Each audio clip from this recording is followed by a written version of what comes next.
আমারই আপন বোনের স্বামী আমার ভাসুর হয়।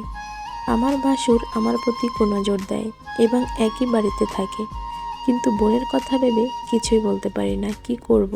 আমার বোন বর্তমানে প্রেগনেন্ট। সে ডাকাতে ছেলে মেয়েকে নিয়ে থাকে। কিছুদিন হয় গ্রামে আসছে। তার শ্বশুর শাশুড়ি সবাই একই বাড়িতে থাকি আমরা। আপু ডাকাতে এই বছরই গিয়েছিলেন। আগে শুধু নজর দিল, এখন সরাসরি বলতেছেন।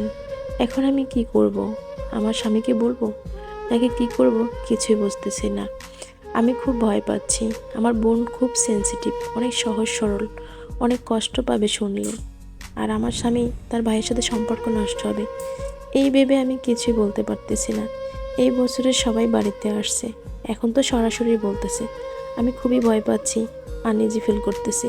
আমি অনেক আগেই আমার স্বামীকে আলাদা কথা থাকা বলেছিলাম, কিন্তু আমার স্বামী বুঝতে চায়নি। এই বিষয়টা আমি বলিনি, যদিও লজ্জার বিষয়। এখন আমি কি করব কিচ্ছুই বুঝতেছি না। যদি কোনো ভালো পরামর্শ থাকে আমাকে একটু বলে সাহায্য করবেন। এখন আমার কি করা উচিত? নাম জানা এক অনিচ্ছুক আপু।